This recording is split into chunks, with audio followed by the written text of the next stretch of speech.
कि आप भीम आर्मी का झंडा गंडा दोनों इतने मजबूत है कि सरकार की हैसियत नहीं कि वो यहाँ गुंडागर्दी कर ले कि अगर कोई मुल्क में बांटने का काम करेगा तो उसको सबक सिखाने का काम हम लोग करेंगे। भारतीय संविधान जोड़ने का काम करता है। अगर भारतीय संविधान के खिलाफ कोई जाएगा तो हम उसको जवाब देना जानते हैं। मैंने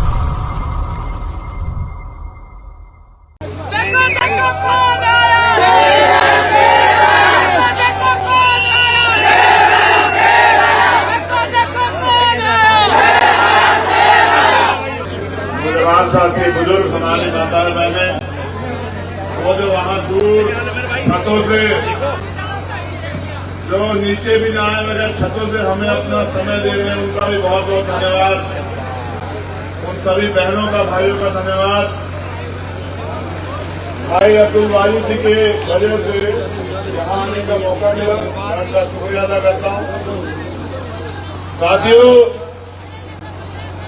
कहने को तो बहुत कुछ है, चुनावी दौर चल रहा है, मेरे ऊपर जिम्मेदारियां ज्यादा। एक तरफ जहां मेरे ऊपर जिम्मेदारी है कि मैं अपने प्रत्याशियों के पक्ष में अपील करूं, उनकी बात रखूं, वहीं समाज की जिस कमजोर वर्ग में मैं जन्मा हूं, मजलूम मजबूर, उनकी सुरक्षा और उनके अधिकारों के लिए लड़ना भी मेरी जिम्मेदारी। उत्तराखंड में पंचायत चुनाव पिछले 1.5-2 साल से सरकार इस चुनाव को खींच रही है और आप भी बेहतर जानते हैं कि वो क्यों खींच रही है। उनका खींचने का एक मकसद था कि कहीं अगर विधानसभा चुनाव से पहले जिला पंचायत चुनाव हो जाएंगे तो गांव देहात में जो समस्याएं हैं, जनता ने जो 5 साल की सरकार देखी, जो जनता विरोध है, तो उन चुनाव के जो पंचायत चुनाव उनके परिणाम ऐसे होंगे कि सरकार की हैसियत नहीं होगी कि वो विधानसभा चुनाव में जाए।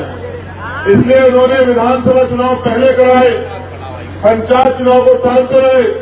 और आज आलम यह है कि आप गांव देहात में जाके देखिए। मैं तो पिछले 5 दिन से हरिद्वार जिला घूम रहा हूं। आदमी सड़क पे चल नहीं सकता, गड्ढे में सड़क है या सड़क में गड्ढा, यही नहीं पता लग रहा है। तमाम एक छोटी सी बारिश ने सरकार की पोल खोल दी है। साथियों, जैसा मैंने कहा कि हालात बहुत खराब है, तो मैं बहुजन समाज में जन्मे सभी संतों गुरुओं महापुरुषों को नमन करते हुए आपसे अपील करता हूं कि अब्दुल वाजिद साहब यहां से उनकी पत्नी जो है वो चुनाव लड़ रहे हैं, नसरीन बहन, उनका चुनाव चिन्ह है खजूर का पेड़।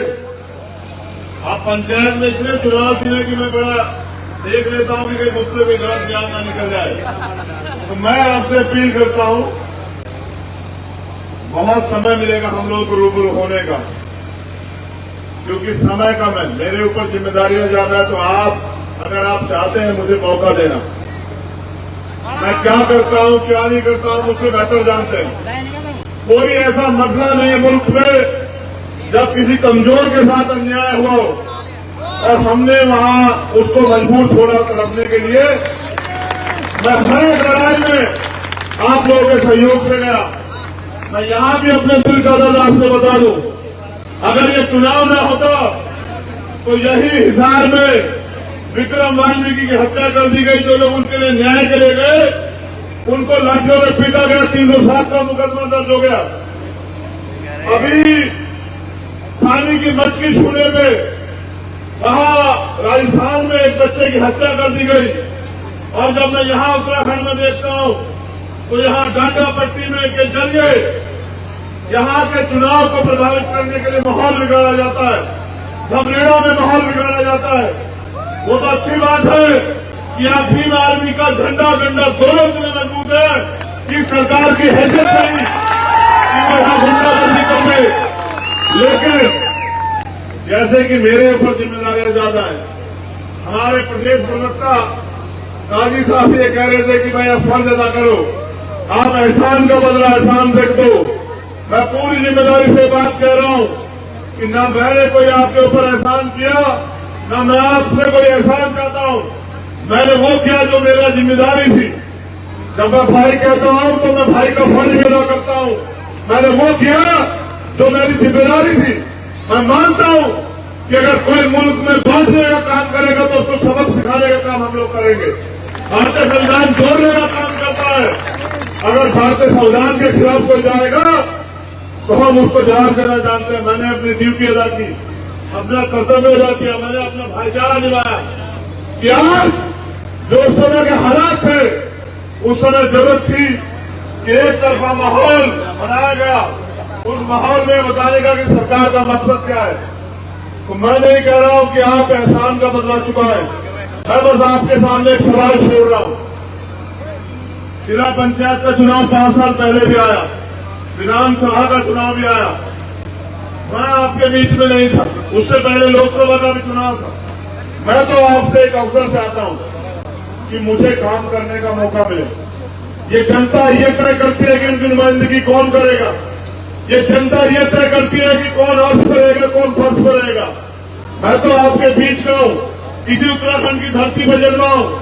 मैं तो अपने एक अवसर चाहता हूं कि अगर अब्दुल वाजिद जीतेंगे तो खाली अब्दुल वाजिद के हाथ मजबूत नहीं होंगे, चंद्रशेखर आजाद के भी हाथ मजबूत होंगे, और जब मेरे हाथ मजबूत होंगे तो आपके भी हाथ मजबूत होंगे, और जब आपके हाथ मजबूत होंगे तो दुश्मन के भी दांत सकते होंगे। ये बात आप मेरी बहुत जिम्मेदारी समझ लीजिए। एक और बहुत जिम्मेदारी की बात, अभी तक तो आपने मुझे सड़कों पर लड़ते देखा।